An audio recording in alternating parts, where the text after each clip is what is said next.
God bless you, everybody. Thank you for tuning in for another episode of the I Game, the Illegitimate Game. Thank you for joining me, Brother Derek, for those that don't know. And when we're here, we talk about faith, family, we talk about Jesus, we talk about creativity, and just walking with God and letting God use us for whatever he wants to use us for. And enjoy the process. But today, I got a special guest here, a friend of mine, my brother, Chan Hall. He's the founder, creator. I call him the greatest piano player ever. Chan Hall Music. He does jazz, gospel, whatever you want, whatever you need.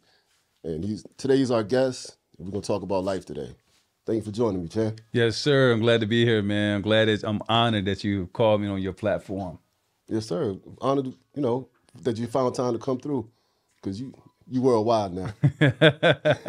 Yeah. I always clown you for that, traveling, busy, getting money, but that's awesome, though. You followed your dream, you stuck with it.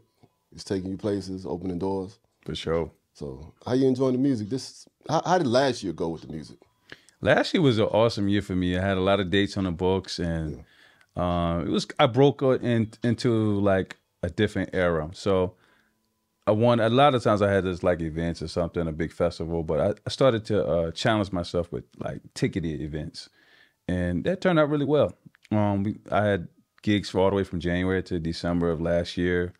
So my guys were happy, and it was just a lot of fun, man. I just was getting into my element and just diving into more of what I wanted to do and how I saw myself 10 years ago. Yeah, because I remember I showed up for the one at the museum. Yeah, that was an awesome night. That was an awesome. That was awesome, man. So, like, when you go to the museum, how those doors open? Just connections, people you already know, or do you ask if I can come? How does that work? Connections, definitely.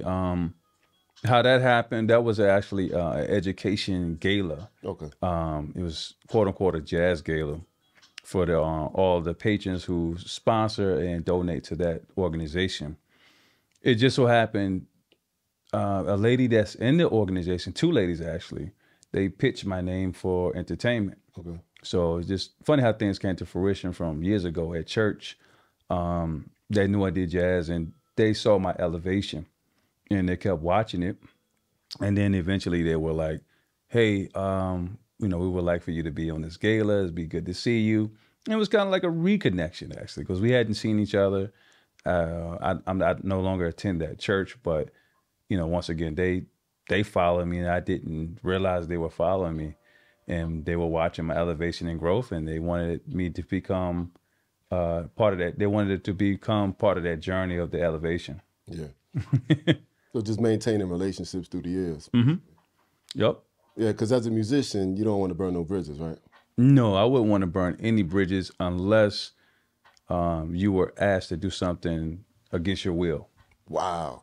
Does that happen? It does. It can be a wicked thing where someone maybe wants you to be something that you're not, or that sort. And as a musician and an artist, you have an obligation to either doing that which is not of you or stay true to yourself. Wow, because we hear stories about rappers, but they have managers and record companies that tell them what to do. Mm-hmm. But I wouldn't think about that as a jazz artist. Yeah, I mean, you could think about it as in like working with promoters. You may be asked to do something that you normally don't do. Mm-hmm. I'm not saying it's going to be like, terrible out of character, but it just be out of your comfort zone, and you have a choice to do that or just say, I'm going to just stay true to who I am. Okay. Think about it in a sense like Erykah Badu.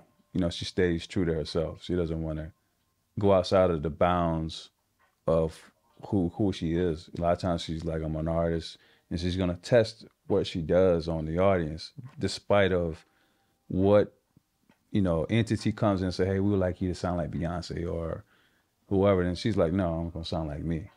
And it is what it is. It's who I am as an artist, my DNA. Yeah, because you got your own brand, your own sound. That's right. That's what I've strived for many years, is to become different. I think that that defines who we are. Just being who you are, being different, not being like the rest. I think in today's culture is like you're praised for being like everyone else. It's kind of a different time. They expect you to be a chameleon. Pretty much. Yeah, yeah. I remember you just reminded me of something. I made you mad one day. Because I was like, yo, you play the guitar and something else, right? You was like, no, only the piano. I'll never forget that day. You almost got offended. And I was like, oh, I struck a nerve. Well, No, you got to man, understand, only the man. piano. No guitars, don't do nothing else. Well, you know, people ask that all the time, and, Yeah. and it's cool. People can Yeah. play multiple instruments, but Yeah.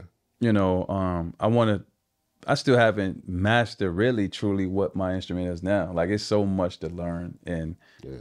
if I took my attention to another instrument, then I would not complete my walk with piano. Okay. So It's kind of like what they call it, the jack of all trades, but the master of none. That's right. Yeah, because I still remember that day. Like, I mean, it was funny, but when you said that, I was like, you know what? That man is serious about this piano. I will never offend him again. I will never. You remember that conversation? I remember. I definitely remember. Yo. I was like, so you don't play the drums, the guitar? Because I've been telling people you do everything. Because you know me, I always. Oh yeah, promote you always my hype friends. me up. Yeah. Yeah. And I was like, yeah, you know, he does the guitar, the piano, the drums. And then he's like, dang, no, all that piano. So that's but matter of fact, I got a quick this is curiosity. How do y'all play two pianos at the same time? Because I remember you had that set up at the museum too. Oh yeah. So you got one keyboard here and one up here. Like, they all got the same notes, right? Same notes. But what you do is you use them in different elements. And also you use them for also the toggle between sounds that you couldn't, like one of them's kind of like your main board, which whatever your main sound is going to be, keyboard or a Rhodes or piano. And then your top board can be synthesizer, strings. You can use it as like a coding situation. You can coat the sound. You can play them simultaneously. Yeah. So you know you can open more up because you can do more with two. If you have one keyboard and it's geared to one particular sound or sounds within that board, but you can toggle with two. It adds a different element where you can add to the situation. Yeah, because I've been fascinated with that too. Seeing you and other piano guys got two. And I'm like, yo, how do you even mentally manage it? So, It's like it is a mental thing. So you have to split, kind of like splitting your brain in a sense, because you know you have to concentrate on one board and then you have to concentrate on the other. So you have to kind of concentrate on one and one. So it kind of splits the brain in a sense. It's almost like if you're playing one board and you have bass lines that are different from chording, you know, it's your hands are doing two different things. So that means your concentration has to be on both things. Yeah. You have to really focus on, all right, this got to happen here and that's got to happen here. so it's kind of like basketball when you're dribbling two balls and working on your coordination. Absolutely. Yep. That's a good analogy. Yep. You have to concentrate on both hands, and it picks up the weaker hand. That's what the whole objective of the two basketballs is, to balance the hand, your weaker hand, to strengthen it. Okay. So yeah, but in piano that may not be the sense, but in some sense, yeah, it does strengthen you in ways like maybe not in hands, but at least in hands or ideas. It kind of it beefs you up because it challenges you to exercise your mind. Yeah. Okay, so how much is talent and passion and discipline? Which one is it when you want to master the piano? Man, I would say discipline. Discipline should be a major force for anything in life. Okay. You know what I'm saying? Like, discipline keeps you on track. It keeps you coming back to your instrument. It keeps you humble, so that you can continue out doing your craft. Because a lot of times you're going to have those roadblocks. And discipline, if you can just focus, it'll sharpen you. I heard this statement a while ago, but I'm going to ask you first. Did you become obsessed from the passion, or did your obsession come from the discipline? I would say my obsession came from passion. So you wanted to play the piano. Wanted to play it. Yeah, I wanted it. So you woke up one day and said, I want to be the greatest. Oh, excuse me. I want to be great at piano. Yeah. I woke up, one morning and well, I've always had it and I never pursued it. And then when I had the opportunity to pursue it, I said, yeah, I can do this thing. Okay. You know, and I wanted to play, I wanted to receive accolades, I wanted to receive honor in something that I wanted to do in craft. And it's, you know, from that passion of it, the discipline came when it came time to prepare. Okay, so where would you say the original inspiration came from to pick a piano? Because I fell in love with the saxophone from an old Denzel Washington movie.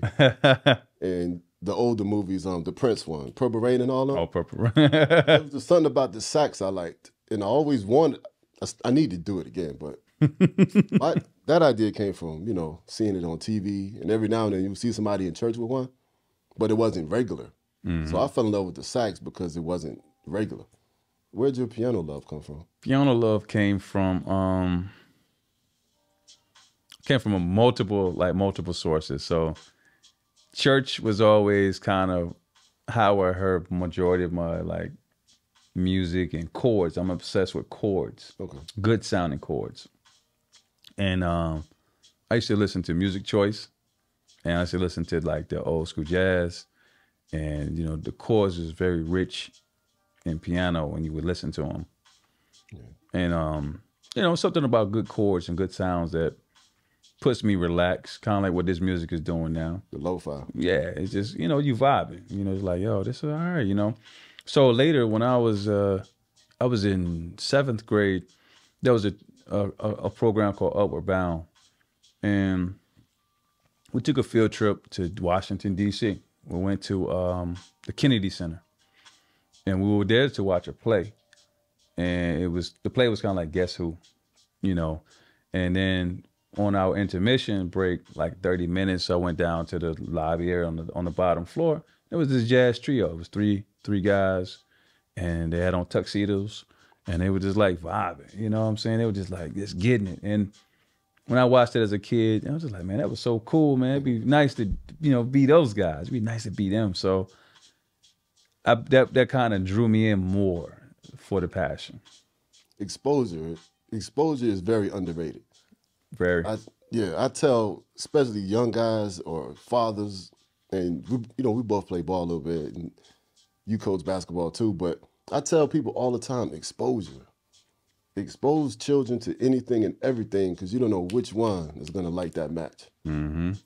You know, there's a saying. It was a lady, older lady, I remember hearing this, say this, and she said,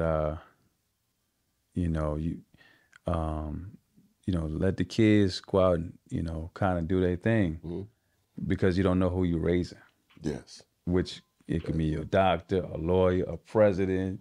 It can be, you know, just an astronaut, whatever. You don't know what the child is capable of doing, like you said, with exposure. Exposure. Mm-hmm. Because I knew I didn't want to call it a teacher when I was young. Honestly, I didn't know what it was. But I always knew when I was young, every time I read a book, it could have been a comic book. I would read a book, comic book, I would take it on the school bus and want to share it with somebody and teach them. This is that. Optimus Prime did this. Look at this. Look at this page and this.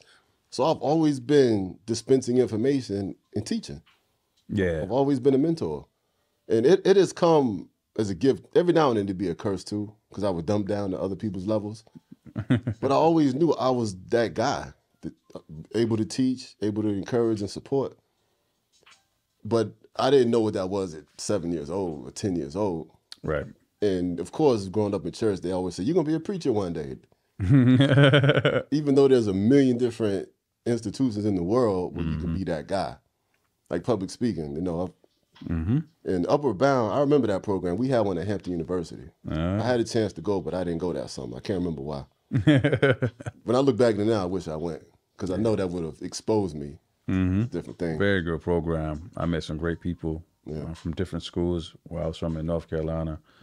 We had different schools in the city I was in, and I met people from those schools, and Did they take you to A&T in Greensboro? no, they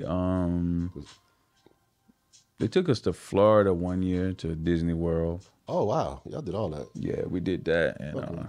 that was pretty cool. I mean, my parents couldn't afford Disney World, so they took us on a 3-day trip to Orlando, and very good experience. Like I said, with my peers from the area. In the second year, we did the Washington D.C. thing.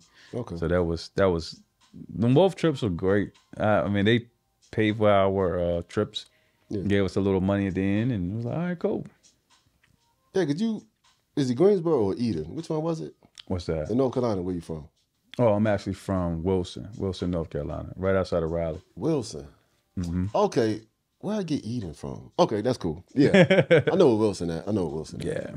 Yeah, because Wilson's over there by Rocky Mount. And, 15 minutes south, Goldsboro, right in between Rocky Mount and Goldsboro. Yeah, the pickle farm is in Goldsboro. Yeah, That's right. The kosher little dill pickle plant. Yeah, I remember that. Yeah, I remember seeing it from the highway, the pickle joint.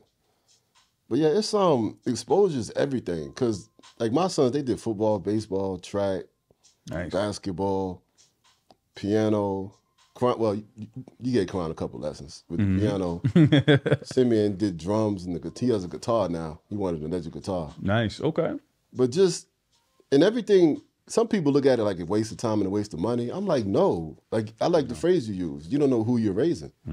But until you hand it to them and let them play, because I didn't expect them to come out the gate playing like Donny Hathaway or Prince. You're not gonna be Prince overnight. That's it. Not gonna be overnight. But that passion will drive you the entire way. Yeah. You don't expect, some kids are prodigies. Okay, cool, that's fine. And then some people just find their way. And it's cool to just find your way. I mean, nothing's wrong with that, the Bible tells us to train up a child as the way that they should go, not the way we should tell them, Yeah, that's good. So yeah, because I tried to force Karan to play basketball because he was. We've all done it. I tried to force CJ to play basketball, and he tells me this year that the coach reached out and was like, "Hey, yeah, man, we got we were trying to keep the kids together so they can grow together and play ball together." And CJ says, "Dad, I got something to tell you." So what's going on? So the coach reached out and ready to go. He's like, "I don't want to play basketball anymore." So what do you mean? He's like, "I don't want to play anymore." I was like, okay, so what do you want to do with it? He's like, soccer. And I'm not a big fan of soccer, but he was. So I said, I understand. We'll just make the shift. That's what you want to do. It's not what I want. Yeah. I have my time. You don't have to be me. You don't have to follow in my shadow. You got to do what God has given with the vision he gave you. You got to work that. Piano was something left field for me, and sports. Neither of my parents did neither. So it was kind of a mystery how I came out to play sports and did music. So I was like, you have to find your way. If that means being a YouTuber, and I don't agree with it, it ain't about me. It's about you. You see a vision and lane. You're growing up with technology. You're growing up differently from what I was. The only thing I encourage him is whatever you do, find that and put your all into it. Amen. I literally just heard, it was this morning at the gym, Cat Williams made a statement. Cat Williams said, people can't support you in something they've never seen before. So if God gave you something unique, you got to go get it. That's right. Because they can't support you in something they've never seen. So when you tell them your dream, they look at you like you're crazy or you lying. Mm-hmm. Because you've touched on something that's unfamiliar. Everybody wants to go to unfamiliarity. They like this. They're like, if we told you to eat broccoli and cauliflower, most people are going to choose broccoli because that's what they're familiar with. They may not really go to cauliflower like that and try it out. You know what I'm saying? So how am I going to explain cauliflower to you if I never had it before? Never had it. You true? Yeah. Because they don't know. They don't know. You're right. Because like in the past generation, like my dad's generation, everybody just went to the army. Mm-hmm. They just follow suit. Now in 2023, our children have a million different options. And they don't know what they want to do. Yeah. And you have to look at it too, man. It was a different time. Yeah. Some of the challenges and adversities are different from then to now. Definitely. Some of them, it was a thing where they had to do what they had to do. Just because technology wasn't embraced as much and freedoms wasn't embraced as much. Yeah. Whereas now they put in the work to have the freedoms that the kids can have today. So now they don't have to do that. They can choose whatever the situations are of today, you know. And it's almost like they're paralyzed with too many options. Well, it's overwhelming. They can't focus. I mean, you have so much on the table. Yeah. Kids are like, I can do this, I can do that, and they kind of run around a circle, and they can lose touch and focus and get lost in the sauce, as they say. I don't know what I want to do because there's so much to do. Yeah. Then there's constant fear of missing out. And matter of fact, I was talking to another brother last night about it, the dangers of social media. Oh, yeah. You see so much stuff. Mm-hmm. I'm going down this road. This road gives me everything I need, but I saw 18 other things over there. Mm-hmm. So now there's the fear of missing out, they call it. Mm-hmm. But what if I go this way? Now you're stunting your growth over here. You made it to level 5. You're trying to get to level 10, but they over there having fun. What about now you stuck? Yeah. So kind of like you said about the piano, you want to master one thing first. Master one thing, because anything else can be a distraction. You know what I'm saying? So it's just like, look, focus on the one thing, because there's so much stuff out here you can do. And what you don't want to do is just become average and mediocre in a lot of things and not really being an expert at the one thing. That sounds like me in my early 20s. I was in Atlanta touching everything and got nowhere fast. Yeah, I mean, it's cool to be, be diverse in many areas, but at some point you want to excel in one area that can, you can outshine the rest of the people, because you got to understand it's a lot of competition out here, and you don't want to blend in. You want to kind of get above the average. Yeah. You want people to see you as a higher brand, a higher level, a higher value. Right. But then they notice you. Right. So with okay, so let's say I'm a 12-year-old artist and I come to you. What do I do first? First of all, if you're an artist, you have to find out which lane you want to go in. You know what I'm saying? I want to play the piano. Play piano. You want to take lessons. You want to get better, and then you want to kind of just keep yourself as an open vessel even to the point where you're listening to music you don't normally listen to, just for ideas. Should I play in church or play in the community? Well, it depends on what you want to do. I say church is a great start for a lot of us, just because it puts you in an environment that you have to put on at the top level anyway. You know what I'm saying? You have to put on for a congregation, so that means you have to face stage fright and all of that. You kind of flush all that out, and you build a lot of confidence. Okay. In churches, especially our churches, they're very, they put a lot of pressure on you. Loving and forgiving. Yeah. And chastising. So they put a lot of pressure on you, and they really, the trauma from that can be good or bad. I pray for most people that it's better, that it shapes them instead of, what I want to say, instead of kind of discouraging them in a sense, to the point where they're like, oh, I don't want to do it because it's the trauma of, not getting it right, or the perfection part about it. So church is a great avenue, but community can be a good avenue as well. Okay. Both are driven for you to have to deal with audience and, other elements of people. You're not doing a solo thing where it's just like one person watching, but it's many people watching. Yeah, so if I make a mistake, everybody's not going to just turn around and point immediately. Right. Okay, well, let me ask you this then. Since, for right now, you're a mentor. Should I train... This goes back to the obsession and discipline part. Okay. Should I train 2 hours a day or 8 hours a day? In this day and time, I don't think we have 8 hours to really train. Yeah, I mean, two. You get where I'm going with it. If you can do 8, that would be great. Good. Just because of the amount of time that you have to do, to go forth in training. But I mean, some people can practice 8 hours and don't get anything done. It just depends on the focus and discipline of the practice. Okay. A good 2 hours is always good, though. Yeah, because reason I ask you that because I follow a lot of business pages, Mm-hmm. and when they talk about mentorship and training young people, they say it's better to have 2 perfect hours than 8 hours and it's half good. So I was asking you from your Mm-hmm. experience. If I'm Yeah. a 12-year-old piano guy, is it better to do 2 hours a day consistently or 8 hours? Yeah, two. If if you're focused, that this two is good enough.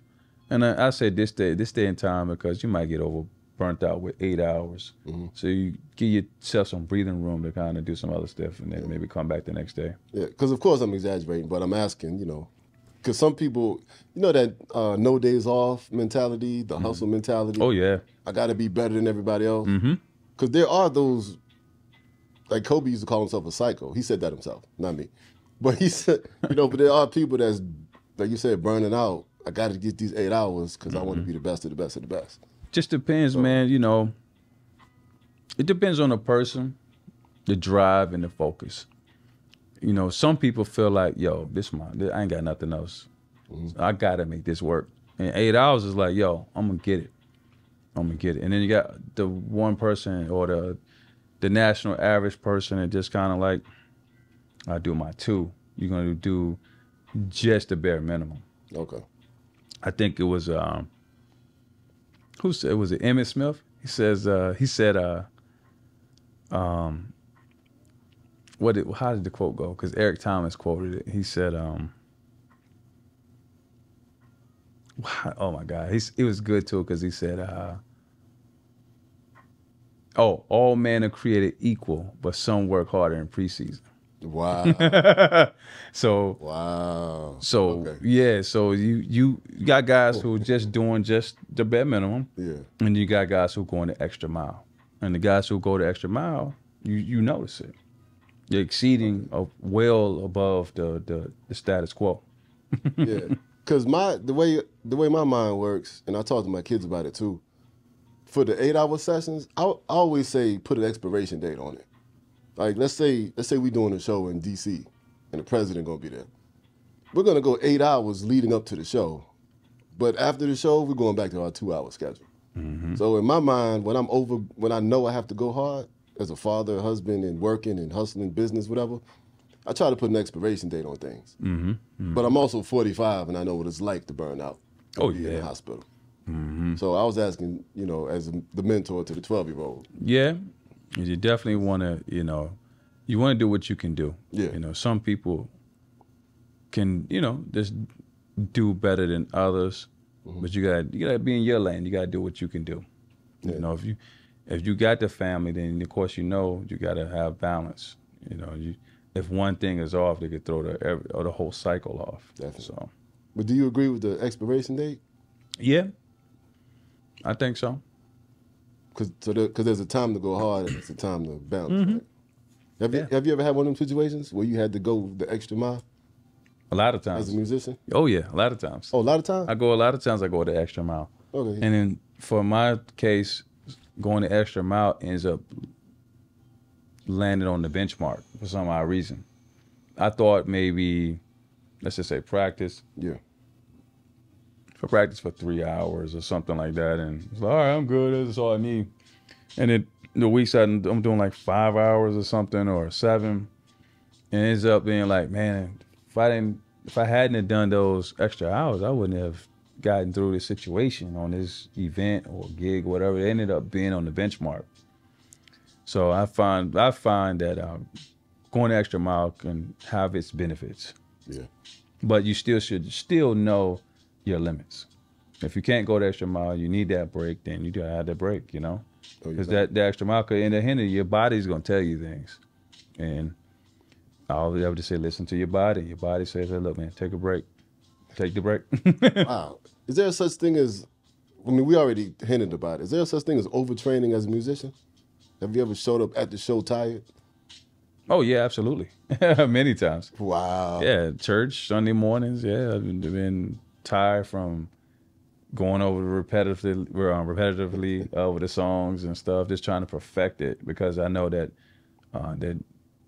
the situation before me and the people before me, they're expecting perfection. So I got to give it.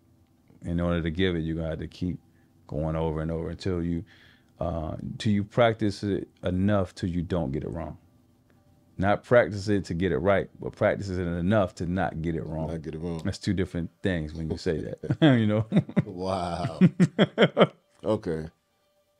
So, okay, back to the 12-year-old. And I'm asking you as a mentor, should I invest in expensive equipment first or master the basic equipment first? I say master the basic equipment. You go and get, expensive equipment and you end up not utilizing it because you're in baby steps. When you get good enough and you've gotten the performance part of it down, then you can explore other options on the more expensive side. So as a 12-year-old, just get the basic one, the regular $90 keyboard instead of the $500 keyboard. Yeah, because the discipline of playing and performing has to be there first. It's just like you're exercising basic tools. What good is it to get a Maserati if you couldn't drive a Nissan? Just gonna crash, right? Yeah, you're gonna be you get on the sea when you get the Maserati, it's gonna look like a space shuttle. You get all these buttons, you're like, oh my God, I'm overwhelmed. And then you're gonna be like, somebody gonna give you a Nissan, you're like, man, I should have been driving this first, and it kind of built up to it, you know what I'm saying? You burn the clutch out that Maserati. Yeah, but that's today's culture of our kids. They want the Maserati, not the Nissan. They want the talk about it. Yeah, they want that. They want to be there first. And it's like, okay, you go there first, where room do you have to elevate? If you're in a space shuttle, you're in space, you're already at the top. So where do you go? Where do you go? Yeah. So start with the basic. Okay. Mm-hmm. What about are those YouTube tutorials? Is that good? Like, how do you? Oh yeah, very informational. YouTube is a great teacher.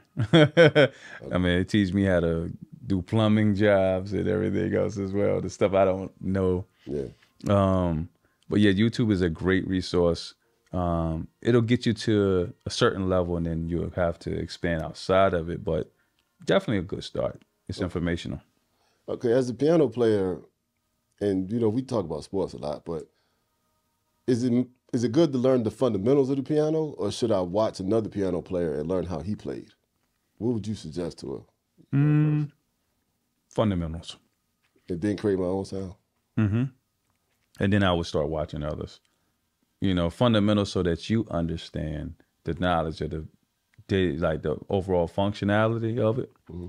And then you watch somebody else to see what they've done, and then you add what you like to your repertoire.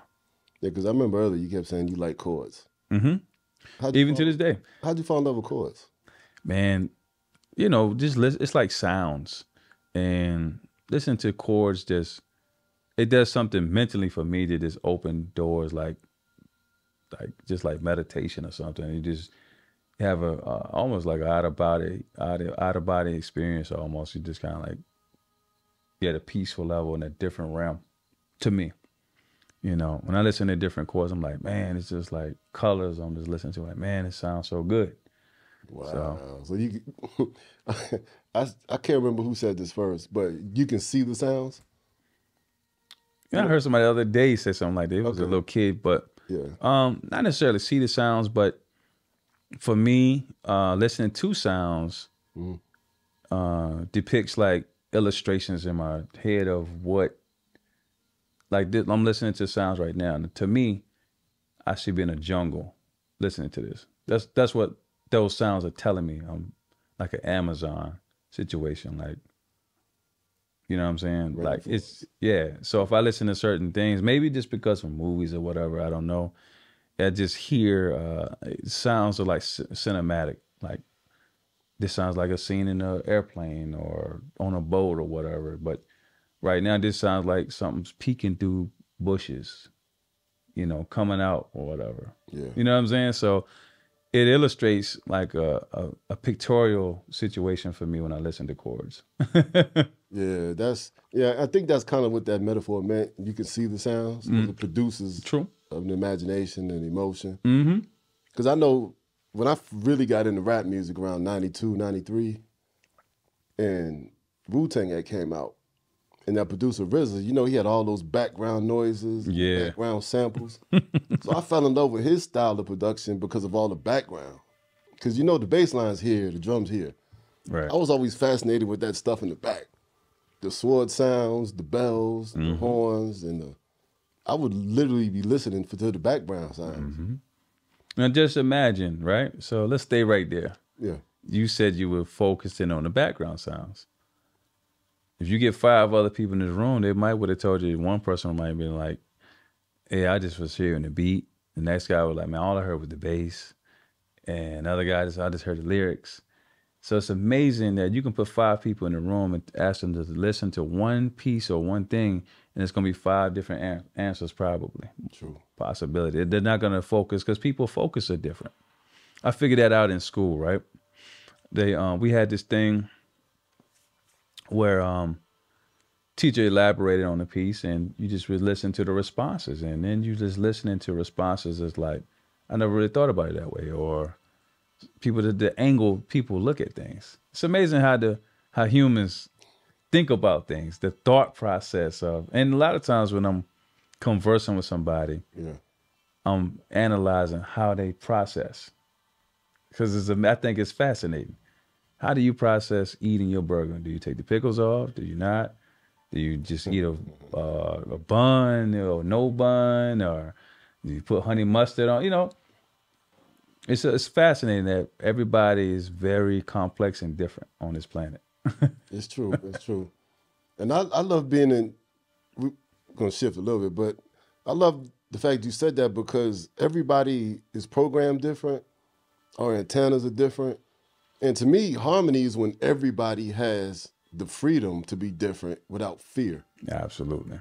Because I still remember being in certain groups, I don't want to call it gangs, but being around certain groups of friends, everybody had a polo shirt on. Everybody had the same Guess jeans. Everybody had a pair of Nikes or Jordans. And that used to be mad boring to me. That's how I fell in love with Adidas. Because I hated looking like everybody else. Yeah, see? So I became an Adidas fan just because everybody I knew had on Nikes. You see how the social norms are making people the same. Make them the same. And it's making it okay for you to be this one thing and not being different. And, you know, it's sad, you know. It was a time where people were breaking out in the 90s, and I think that's why that was kind of one of the greatest eras for creativity, because it was okay to be different, and you recognize people for being different. You could listen to somebody raps in them 10 seconds, so, you know, I know exactly who that is.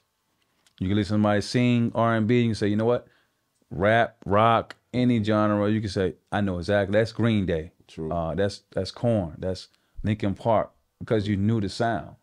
You know, they left like a footprint of their sound. Definitely. And now today, you just like, I don't know, I don't know who that is. That's all the same. It's all the same. Just like, I don't know what's going on with the industry. Because we never confused Boys the Men with Jodeci. Never. In 3 seconds, you knew the difference between Boys the Men and Jodeci. It only took 3 seconds. Baby, I'm begging. Oh, Jodeci. Yep. It's been an hour, just in 3 seconds. 3 seconds. Boys the Men. Yep. Because everybody you was actually different. was looking for who it was. You was sitting, you was zoned in. Oh, yep, I know who that is. Yeah. You know, now it's just like, yeah, I don't know who that is. Who is that? Oh, you don't know who that is? No, because he sound like this person, that person, that person. So I don't know where the, you know, the whole, you know, the thing that breaks them up. Yeah. The uniqueness. And then, because a lot of them using the same auto-tune, the same whispering singing. And it's, Yeah, out of tune. It's crazy. This new world, man. It's just it's different, very, very different. I'm still trying to find ways to embrace this new era. And that's hard for me, knowing how things used to be. And it's like, you know, even parenting is a challenge, because it's like, parenting is different. You know, back in the day, you could rear your children. Now it's like a thing where you can't rear them, or it's consequences that's behind it.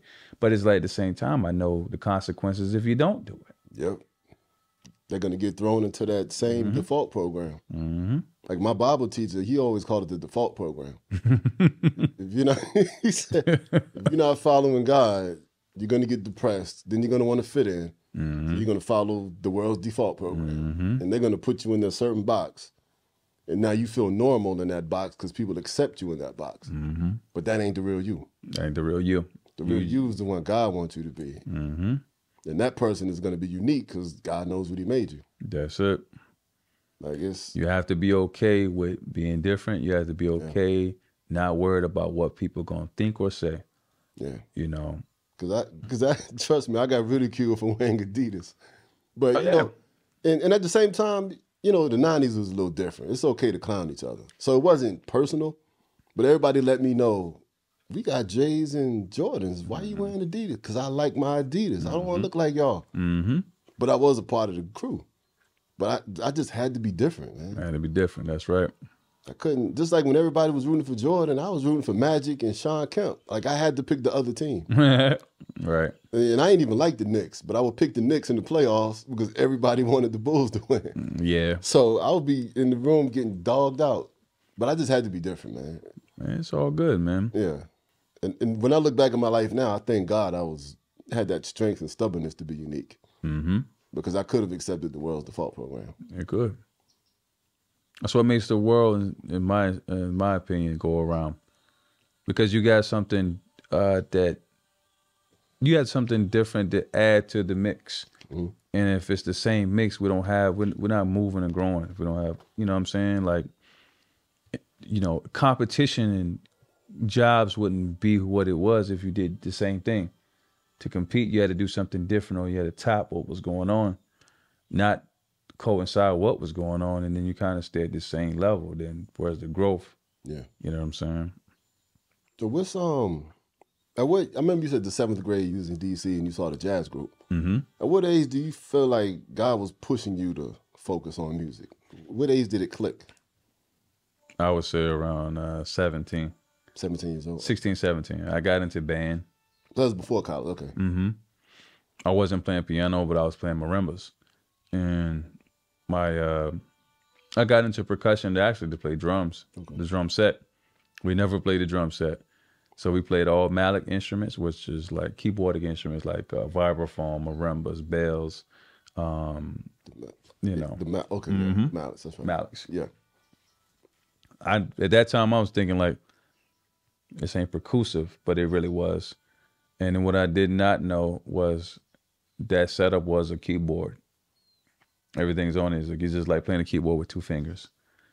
And I wasn't interested in playing it, but my music teacher found ways to pull me in because I liked to compete because I was in sports.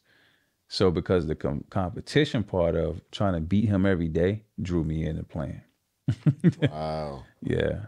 And it got to the point he recruited me onto marching band. And from there, I just kept with it. And then I really dove in when I was 20 years old, 2021. I ended up going to a jazz club here in Richmond. And I looked at that jazz club and I saw a vision of me. Actually, jazz musician was my second dream. Of course, NBA was the first. And I looked at it at that sense, at that particular moment, like, yo, this could be my second dream could be my first dream here. I didn't see it happening where I was, but I saw it happening here. I was like, yo, I might need to get involved now. And that's kind of where I felt like it was a push to start playing piano and start learning my craft.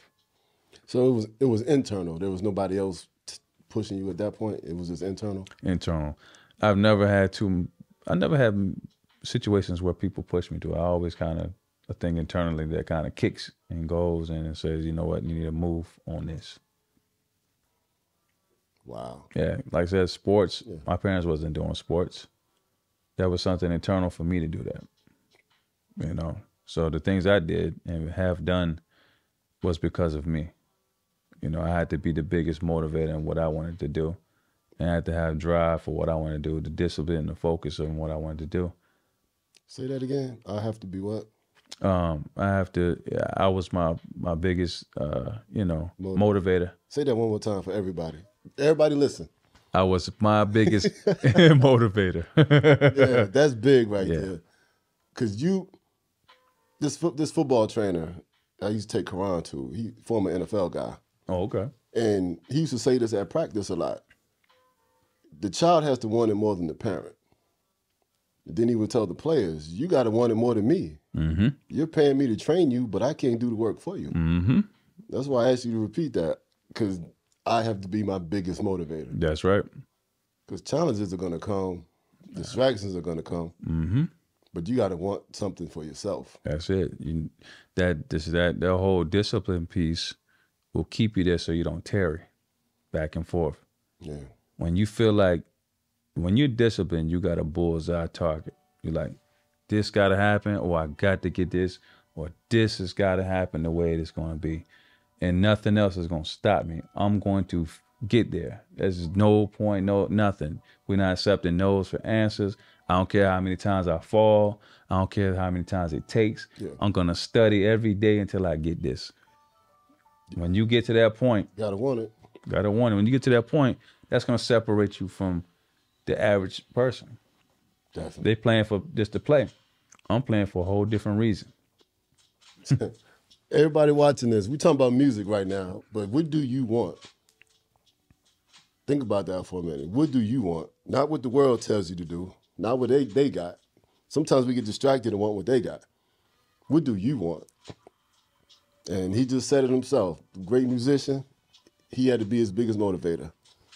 And from what I've noticed in my short 40 years here, and watching my son graduate college, the only thing you're going to get is what you actually want.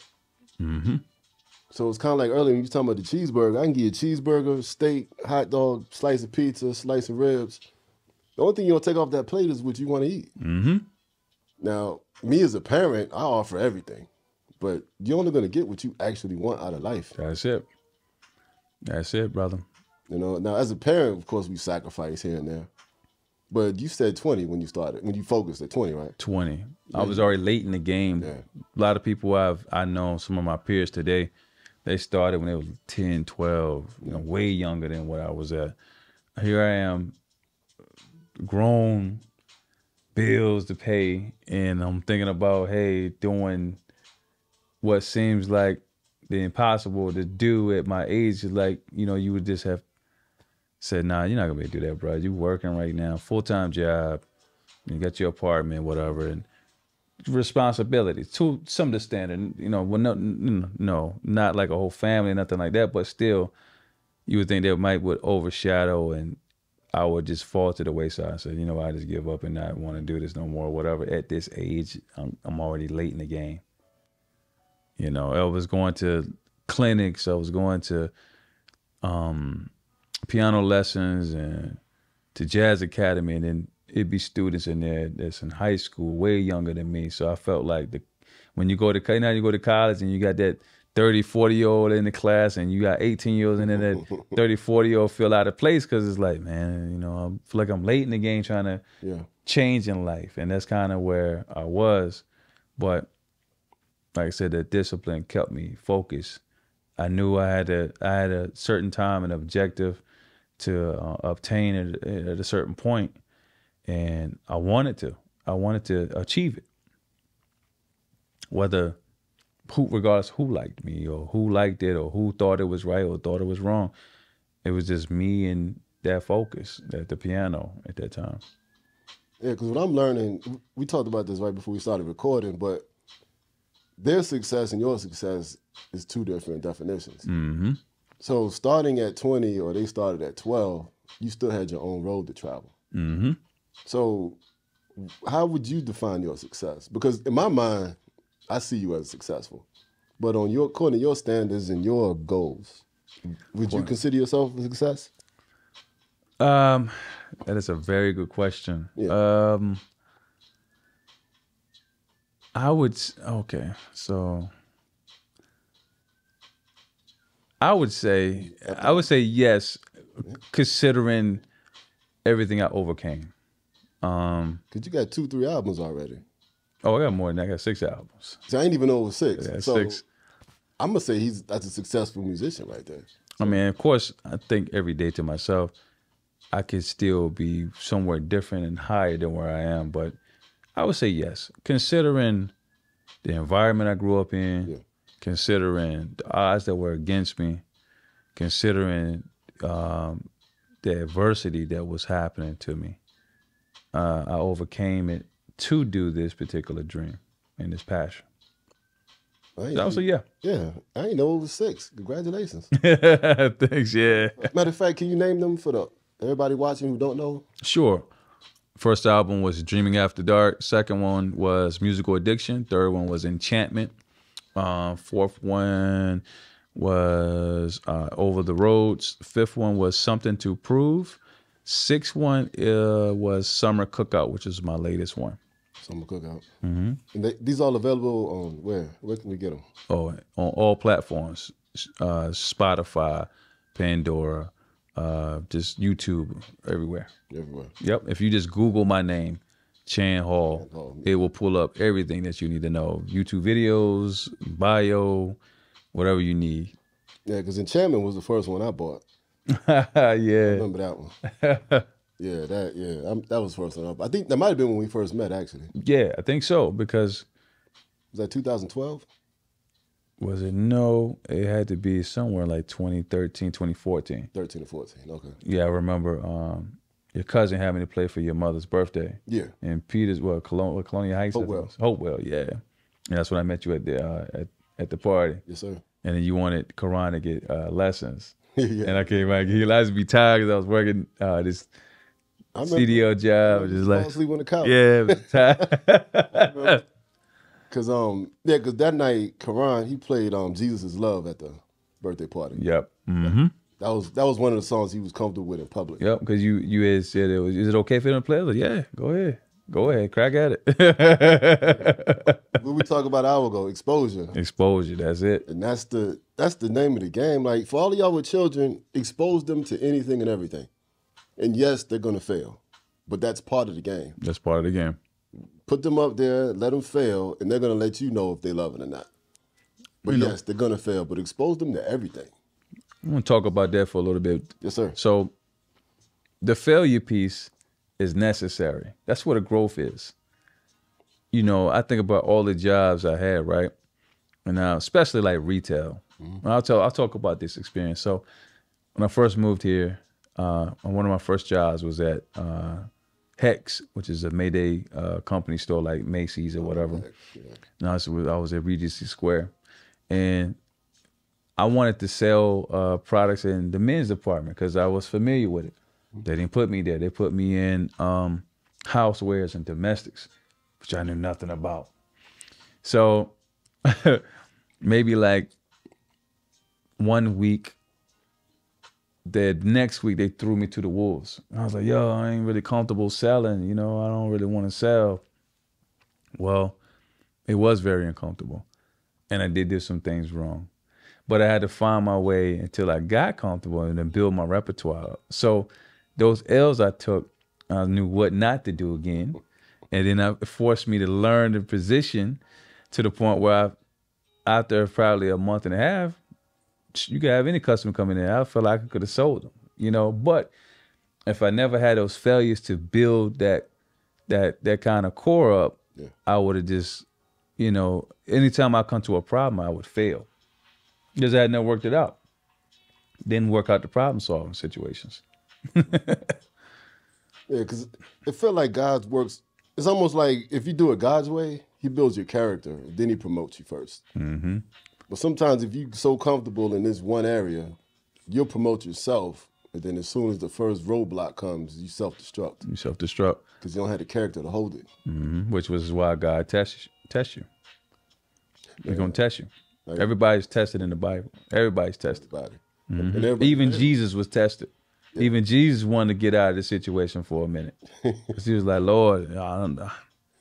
Father, forgive him. You know, he said if there be any other way. I remember that one. Because like, except Jesus, everybody failed, like you said. Mm-hmm. Except him. But even he got weary. So if the king got weary, you know you're going to get weary. You know what I'm saying? Like he was doing any and everything he wanted to do on faith, showing everybody the way. And your person you look up to, you like, yo, this, wow. He getting down now? Like Jesus is, man, you know, so you know it was rough. You know what I'm saying? But you know, like I said, everybody was tested, and God's gonna test you because he needs to know if you're worthy. You know what I'm saying? It's kind of like, we use a basketball metaphor. I make every shot at the top of the key. But what's going to happen when that defender put his hand in your face? Can you shoot from the left wing or the right wing or the elbow? Can you shoot from anywhere but that one spot? No, the defender needs to move. In real life, they ain't going to move.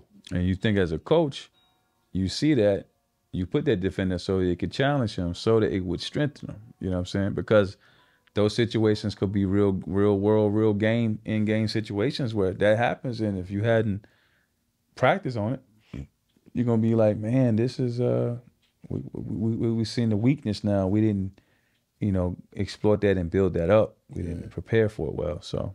Because I learned that watching my kids grow up. They'll get frustrated. And I'm like, the defender ain't moving for you. You got to go the other way.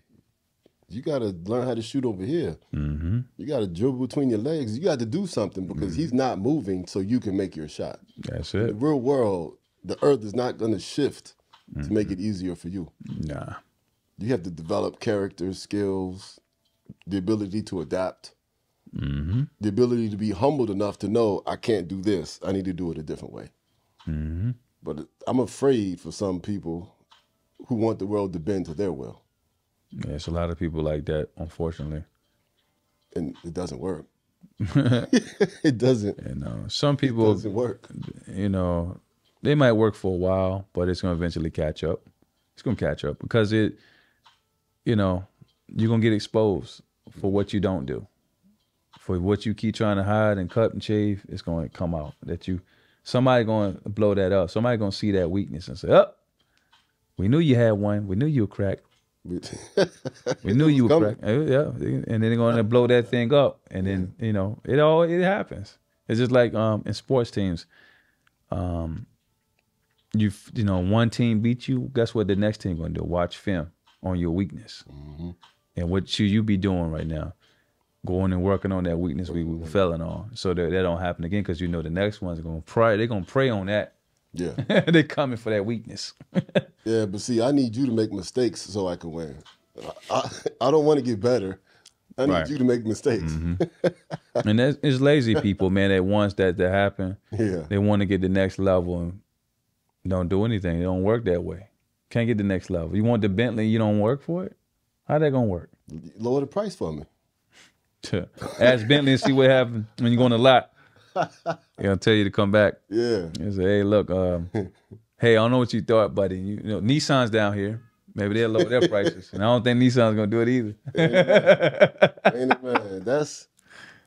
It's so ill to people out here. I don't want to blame everything on technology. Like, do you think people are just more selfish because they think there's more for them?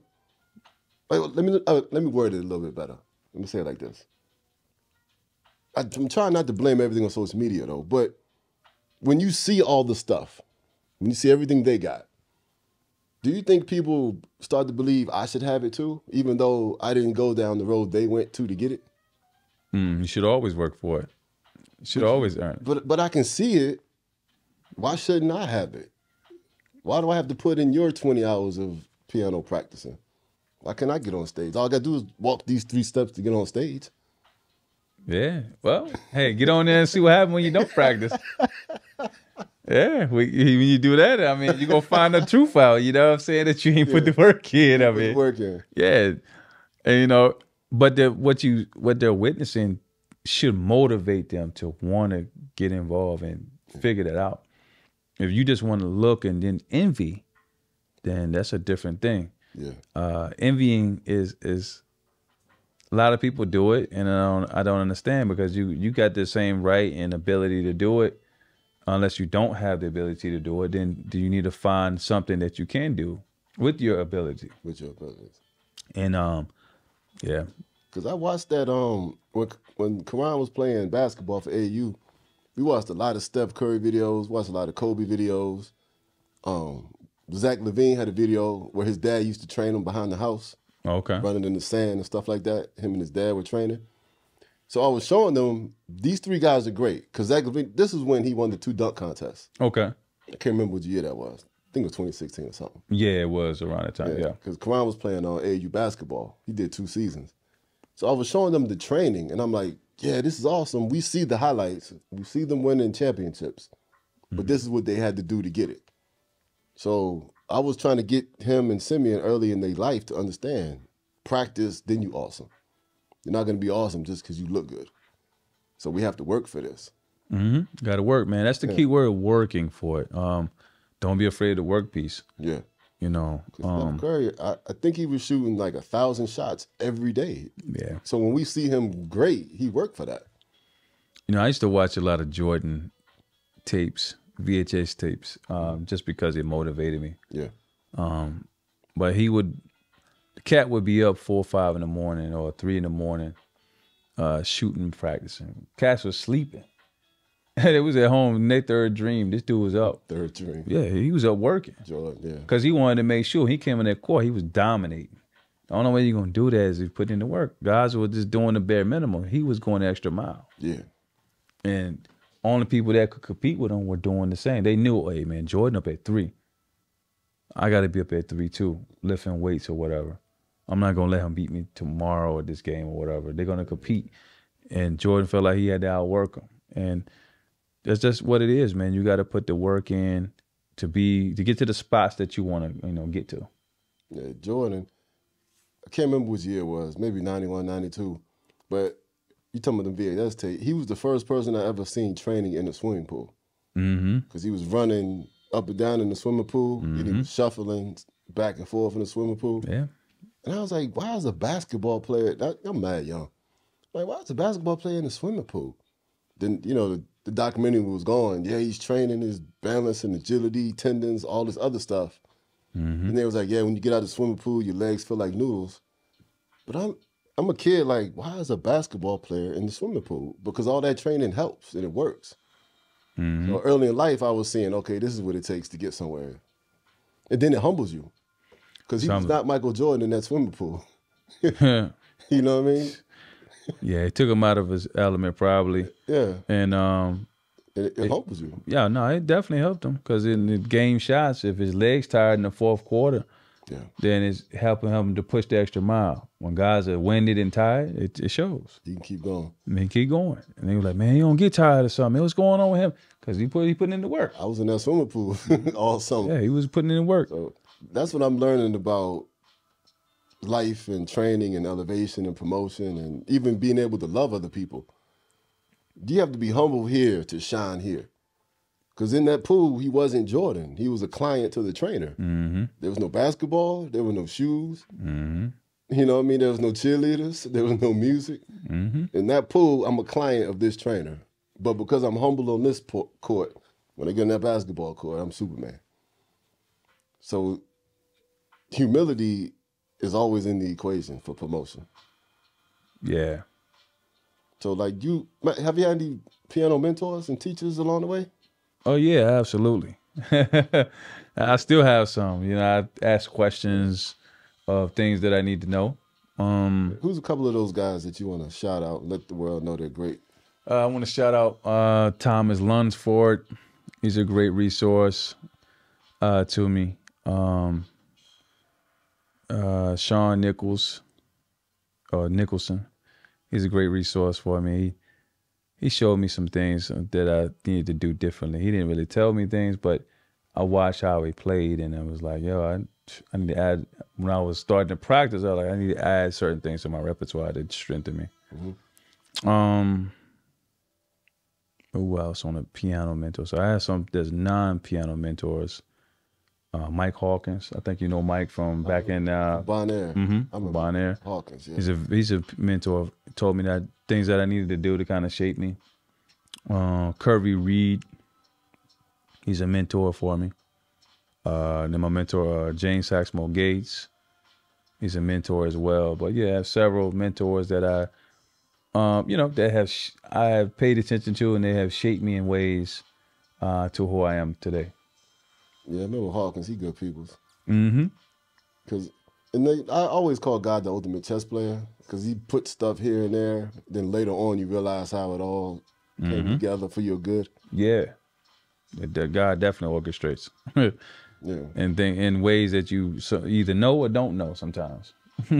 some things just come back full circle. You're like, oh wow, that's what that was That's about. what that Or was. yeah, yeah. You be like, nah, ain't nothing happening for me. And then some things that happened 10 years ago come back. You're like, oh wow, like it just be like a epiphany moment. You know what I'm saying? Like, oh okay, I get it now. Yeah. So Matter of fact, let me ask you this: in your journey, your musical journey, can you give me one example of a horror story when everything went wrong, and then give me one example of the perfect event?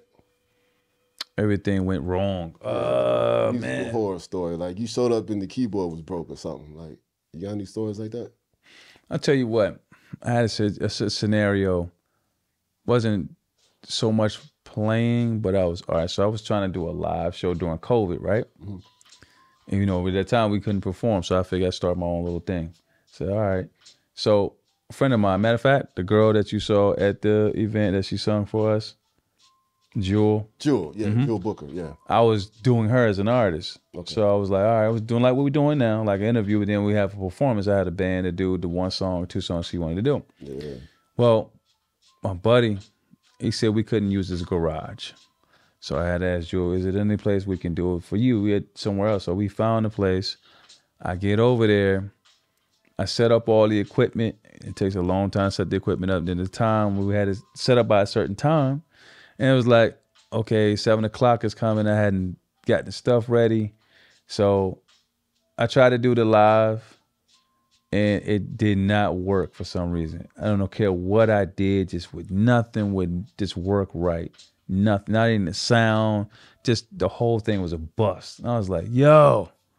So it was just like frustrating because I couldn't get it out, and people were looking forward to seeing it, and I couldn't because it's COVID, so they ain't got nothing else to do. They were looking forward to it, and I couldn't get it right. So it was like frustrating. Yeah, I remember that. That was right around the time when Versus came out, and when they was putting the rappers together and the R&B people together, doing their battling with their music. That was on Instagram. I remember that. So yeah, you had a bunch of people in the room waiting for the show to start. Mm-hmm. Was it Facebook? Facebook, yeah. Facebook. Yeah. And then it just wouldn't, I don't know, that whole thing just wouldn't work for nothing. I mean, I was trying my hardest. Now, the person we did, the artist we did before that, fine. Yeah. But that second time with her, and after that, I decided I wasn't gonna do it anymore because it was just like, it was just too much at the time because I had to move locations. I didn't have one location where it was preset, where I didn't have to go back and reset it all up. It was like every time I had to set up the mic, set up the cameras, set up the band, cool. Run. Yeah, it would just take 2 hours or more just to set up. Then, not just to set up, to do the live, I was running OBS, so we had to look at the online situations and the stream keys and all that. Man, it was just so much sound checking. It was just, at that time, it was just too much because I had to reset it all up every single time. So it was like, I need to find a location and have it set. Wow, just plug in and play, right? Plug and play, yeah. You just do minor tweaks and that's it. Not just you come and set up whole shop every time. Okay. Well, what's an example of the perfect event? You were like, wow, you were actually impressed, like everything flowed.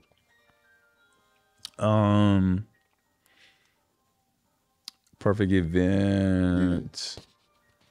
We had one this past year. We had a dinner segment at this place called The Lynn. Shout out to Alicia. She was the promoter for the event. She flew in from Denver, person I know, good friend of mine. And we had a performance there at The Lynn, and it went perfect. I mean, all the musicians hit everything on point, and it's just, it was one of those nights. It was like, man, it was just, we could have kept playing to midnight. And it would just been so good. So what made that better than anything else? Like the audience, the venue, what made that better than anything else? On the musicianship, how they made the vibe felt, the energy it felt. They performed the music so well.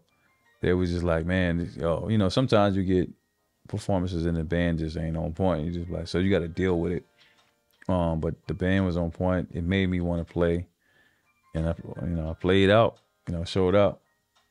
So it was good. The sound quality, everything. Huh? Sound quality and everything. What is The Lynn? That's a hotel? No, the Lynn is actually an old wine spot. It's down in Farmers Market. Like, is that Second Street? Farmers Market downtown 17th. 17th Street. So if you know where DC Ethiopian is, 2 doors down from DC Ethiopian. Is that like the Shaka Bottom type? I know Right by the Farmers Market. Okay, I know you're talking about. Because I know where Addis Ethiopia is. I know you're talking 2 doors right beside Lulu's. Okay, I got you. Yeah, because this so that one was better because all of the artists was on point. Yeah, all the musicians. Yeah, the musicians was on point. So do you ever try to keep that core group together? I try, but it's very hard. Guys are busy doing everything in the world. They always taking other dates or gigs. So it's tough to keep that kind of core. But whenever I can, yeah, I absolutely will try to keep that core. Yeah, wow. I wish I was there that night. Yeah, that night it was good. We had it was a dinner situation, and it's pretty cool, man. It was geared to just us. It wasn't nobody else on the ticket. It was just us. Wow. You got any upcoming projects coming up? I do. I'm working on a rendition of Freddie Hammond's "Blessed" in a smooth jazz way, and then this year I'm gonna actually release a double album. Oh wow! So I'm gonna release an EP called "Chance Giving." So it's like my version of saying, "Hey, thank you everybody" on Thanksgiving, and then I'm gonna have "Joy to the World," which is a Christmas project. And I'm gonna release them both at the same time this year, right before Thanksgiving. Right before Thanksgiving. Yeah, we could look forward to that. You got plenty of time to perfect it, I guess. Oh yeah, it's one is already done. My Christmas project was supposed to have been out last year, but the deadlines fell so far behind with everybody pushing music out right at Christmas time. Yeah. So I wasn't gonna be able to release it on or before Christmas. So I said I'll just hold it for this year, and yeah, it's gonna be Chance Giving and Joy to the World.